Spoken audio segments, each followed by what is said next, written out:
दोस्तों नमस्कार, स्वागत है आप सभी का एक बार फिर से। चलिए जानते हैं झारखंड सूबा की ताज़ा खबरों को। लेकिन उससे पहले अगर आपने अभी तक इस चैनल को सब्सक्राइब नहीं किया तो सब्सक्राइब कर लें, जिससे कि आपको झारखंड सूबा की ताज़ा खबर रोजाना मिलती रहे।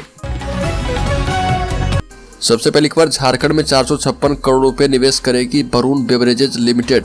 आदित्यपुर की वरुण बेवरेजेज लिमिटेड कंपनी राज्य में 456 करोड़ रुपए की निवेश करेगी और ये जानकारी वरुण बेवरेजेज लिमिटेड कंपनी के HR अधिकारी बसंत कुमार ने दी है और बताया कि कंपनी राज्य के रामगढ़ के पतरातू में नया प्लांट स्थापित करेगी, जहां पर Pepsi, 7 up, Mountain Dew, Mirinda, Tropicana fruit juice, Aquafina पानी आदि का उत्पादन किया जाएगा।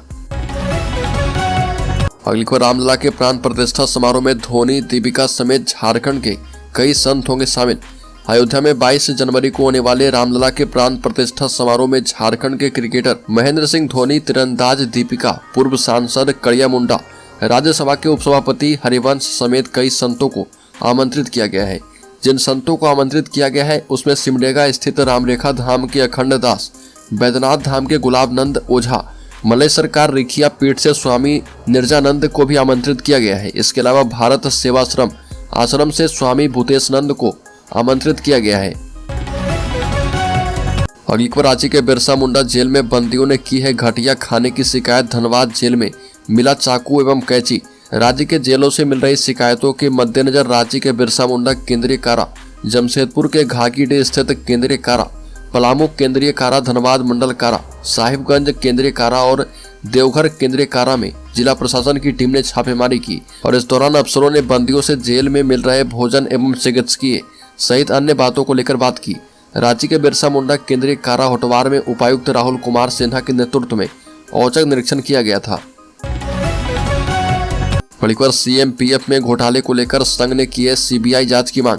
सांसद संजय सेठ को सौंपा ज्ञापन। CCL कोलियरी कर्मचारी संघ ने राज्य के सांसद संजय सेठ को CMPF में हुए घोटाले की CBI जांच को लेकर ज्ञापन सौंपा। संघ के महामंत्री राजीव रंजन सिंह, मुख्यालय कार्यकारी अध्यक्ष संजय श्रीवास्तव, मुख्यालय के कोषाध्यक्ष मनोज सहाय, मुख्यालय कार्य समिति सदस्य किरण कुमारी के अलावा संगठन के अन्य सदस्य शामिल थे। अगली खबर, सरना कोड की मांग पर भारत बंद की तैयारियों की समीक्षा की गई। 29 को निकलेगा मशाल जुलूस। केंद्रीय सरना समिति और अखिल भारतीय आदिवासी विकास परिषद की RIT बिल्डिंग कचहरी परिसर में बैठक हुई और बैठक की अध्यक्षता केंद्रीय सरना समिति के केंद्रीय अध्यक्ष फूलचंद तिर्की ने किया। बैठक में 30 दिसंबर को सरना कोड की मांग पर भारत बंद की तैयारी की समीक्षा की गई। केंद्रीय सरना समिति के केंद्रीय अध्यक्ष फूलचंद तिर्की ने कहा कि सरना कोड लागू करने के लिए पूरे आदिवासी समाज में जागरूकता आई है।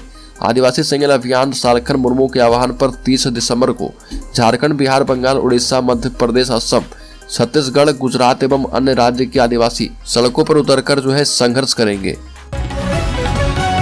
अगली खबर, नए साल में नहीं मिलेगा मुफ्त राशन, आम जनता को होगी परेशानी। नए साल में इस बार गरीबों को राशन नहीं मिल पाएगा और ये जानकारी डोरंडा के शिशु सदन स्कूल परिसर में fair price shop dealers association की जिला स्तरीय बैठक में की गई है। बता दें कि कहा गया कि केंद्र एवं राज्य सरकार PDS दुकानदारों के बकाये कमीशन को देने में आनाकानी कर रही है। PDS दुकानदारों को कमीशन का पैसा नहीं मिलने से उनकी आर्थिक स्थिति खराब हो चुकी है। कई बार कमीशन समेत अन्य मांगों को लेकर बैठकें हो चुकी है और इसके बाद भी PDS दुकानदारों की मांग पूरी नहीं हो पाई है। ऐसे PDS दुकानदारों में सरकार के प्रति नाराजगी है और प्रदेश के महामंत्री सूर्य प्रताप सिंह ने कहा कि 5,38,000 PDS दुकानदार 81 करोड़ कार्डधारियों को अनाज वितरण करते हैं। उनको नजरअंदाज करने से आम आदमी को परेशानियां होगी। अगली खबर, गोड्डा के सांसद निशिकांत दुबे ने दी सौगात। 50 बेड के क्रिटिकल केयर अस्पताल का सांसद एवं विधायक ने किया भूमि पूजन एवं किया गया शिलान्यास। स्थानीय पुराने समाहरणालय के प्रांगण में सांसद डॉक्टर निशिकांत दुबे की पहल पर केंद्र सरकार के आयुष्मान भारत की राशि से बनने वाले 50 बेड वाले क्रिटिकल केयर अस्पताल की आधारशिला रखी गई और सांसद निशिकांत दुबे एवं गोड्डा के विधायक अमित मंडल ने संयुक्त रूप से भूमि पूजन एवं नारियल फोड़कर भवन का शिलान्यास किया। और इस दौरान डॉक्टर निशिकांत दुबे ने कहा कि केंद्र सरकार की ओर से गोड्डा के स्वास्थ्य व्यवस्था को बेहतर बनाने के लिए लगातार प्रयास किए जा रहे हैं। बड़ी खबर, बुलेट की तेज आवाज पड़ेगी भारी, मॉडिफाइड साइलेंसर पर पुलिस रखेगी पैनी नजर। बता दें कि ऑन द स्पॉट होगा एक्शन।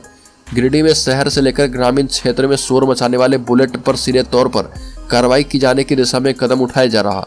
हालांकि इसके पहले बुलेट की ओरिजिनल साइलेंसर को खुलवाकर तेज आवाज निकालने वाली साइलेंसर लगाने वाले बुलेट चालकों को हिदायत दी गई है। उन्हें बताया गया है कि वो अपने बुलेट की आवाज को नॉर्मल करवा लें, अन्यथा बुलेट राजा बनना महंगा पड़ेगा। बुलेट की तेज आवाज पर लगाम लगाने एवं कार्रवाई को लेकर पुलिस अधीक्षक दीपक कुमार शर्मा ने जिले के यातायात थाना समेत सभी थानों एवं ओपी प्रभारी को इस मामले में तुरंत एक्शन लेने का निर्देश दे दिया है।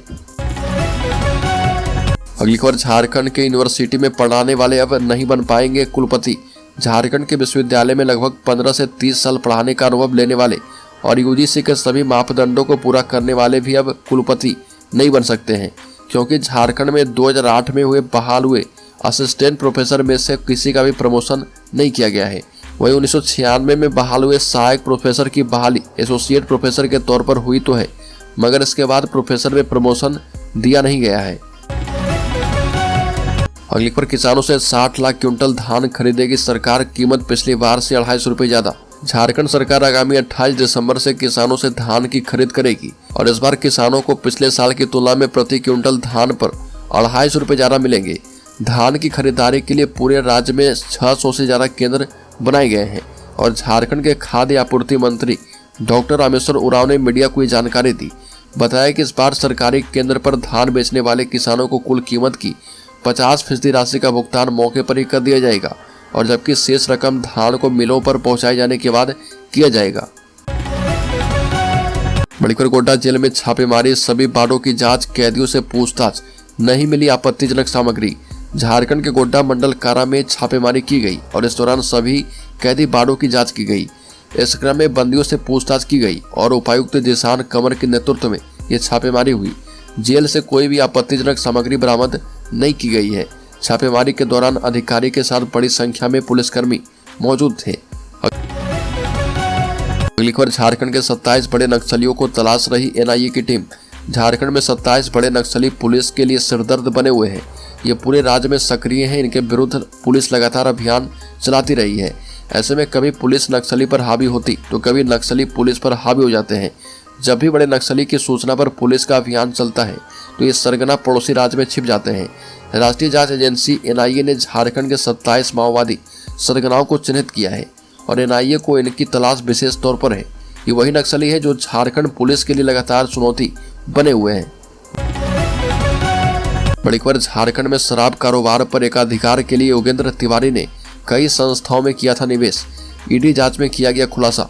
ईडी की जांच में खुलासा हुआ है कि झारखंड में शराब कारोबार पर एकाधिकार प्राप्त करने के लिए योगेंद्र तिवारी द्वारा नियंत्रित कई संस्थाओं में निवेश किया गया था।